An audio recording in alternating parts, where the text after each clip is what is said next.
For the past year and a half, I have been part of this data exchange in the process industry group. And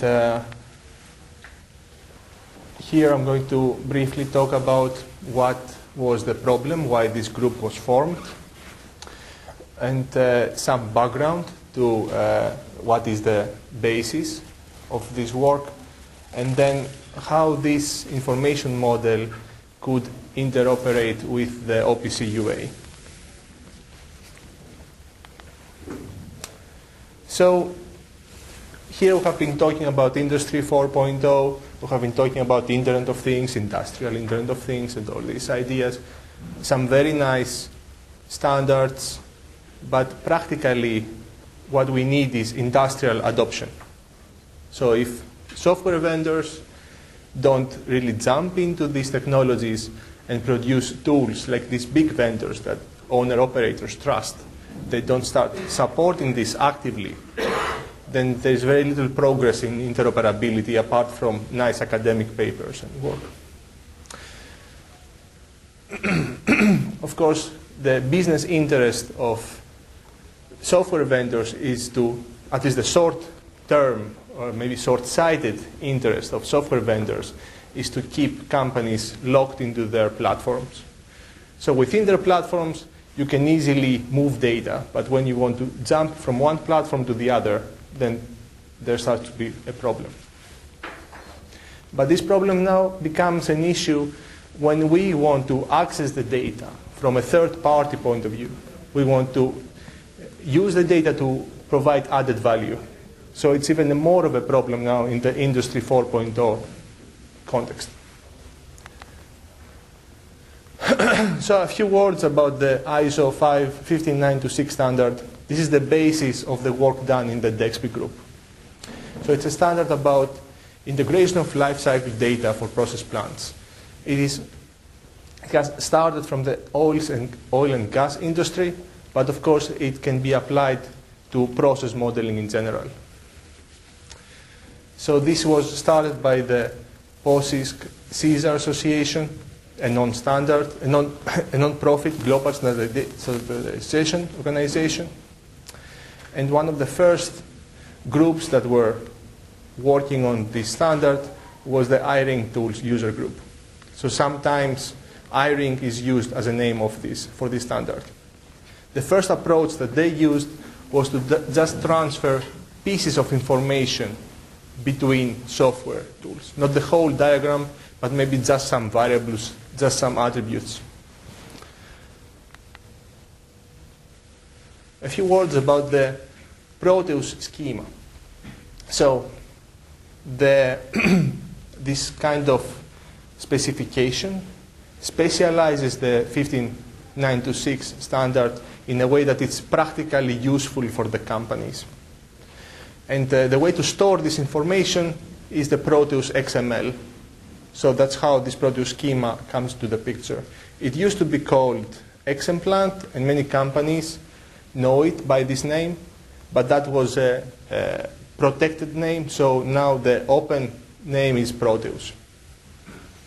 It used to be a Fiatec project, and then that project generated the latest version of the schema. Now this schema is maintained by a Fiatec project called Information Models and Proteus Mappings. This XMPlant used to be managed by the Numenon consultant company, but now the rights have been transferred.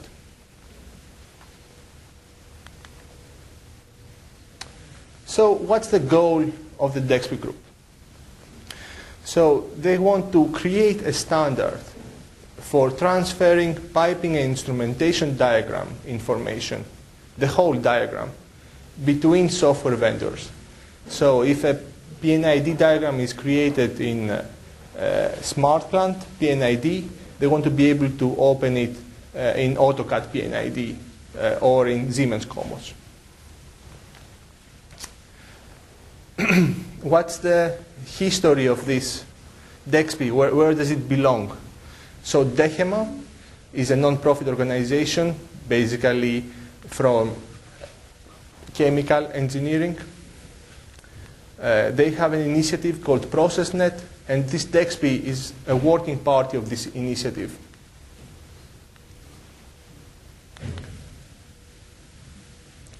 So the members of this DEXPI group, there are three kinds of members. First, there are big owner-operators. Big names like BASF, Bayer, Evonik. Then there are some members that support the work. So this Ixscape is supporting by maintaining the Proteus, by doing some practical work in maintaining the Proteus schema. And then Aachen University is also providing support for the schema and the specification. Then we have software vendors. Many of the big names are here: Autodesk, Aviva, Intergraph, Siemens. XVisual is a smaller company which has a tool based on Visio. Bentley has stated that they are not going forwards for this Proteus schema, but they are going to provide some kind of transformation from a pure 59:6 export that they have to Proteus. And recently there was an announcement by Dassault Systems that they are starting with XMPlant. And further partners are Air Liquide. This is a small subcontractor company, sorry. And we are also members in this group. So the structure is as such. Owner-operators are kind of motivating the software vendors to come together and build in their tools the Proteus export-import functionality. So ideally not through transformers, but as a built-in native data format. So they have already some versions of the DEXPI specification that describes how this data format looks like. The current, okay, there was a little error here. This is the old presentation that is opened. But the current version of the specification is 1.0. So already there are some processes started, like every 6 weeks there is a meeting in Frankfurt, more or less, to follow up the progress of the vendors and discuss issues with the specification.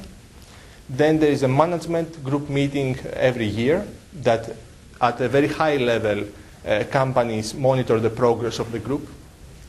Then there is a couple of times per year, there is a hackathon event where software vendors come in with their developers and try to practically solve any issues with interoperability through these 3 days. And then they have started a beta testing session for the past few months where big companies, they have already taken these latest beta components from vendors and they are trying to do tests with their own diagrams. Practically, the progress is very clear. So they have separated the P&ID diagrams into equipment, piping, label symbols, and instrumentation. The specification is ready, apart from the instrumentation part that is now under progress. The schema is in very good shape. There is very rarely now a need to make changes to the schema.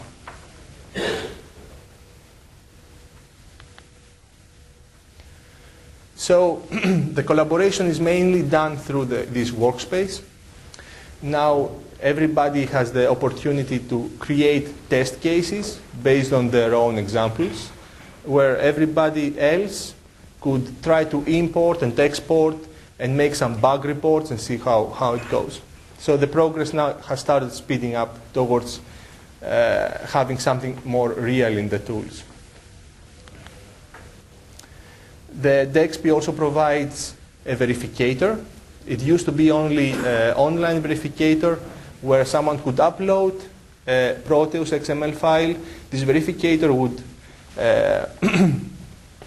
check it against the latest schema, and then report any kind of errors it would find. And then for everything that was correct, it would display the P&ID that it thinks that was in the file.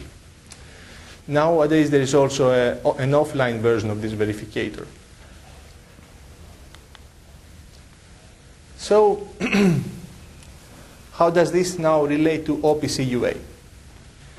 Since we have this kind of schema, we have this data format for storing the piping instrumentation diagrams, it makes a lot of sense to use this information also not only for interoperability between tools, but also for all kinds of applications that we might have as a third-party developer. So this is really the essence of Industry 4.0, not just being closed into a specific life cycle phase, but then get this data for other uses. The progress has started since the beginning of the year to build an OPC UA companion specification for the DEXPI specification. At first it was a little bit slow, then we had some brief delays, but now it seems that all the problems have been resolved, and apart from some bureaucracy that needs to be filled up, things are on track, and very soon we're going to get the green light from all the parties that are concerned. VTT has committed to have the key role in this effort and basically prepare the mapping, of course, with the help of the DEXPI Group and the OPC Foundation.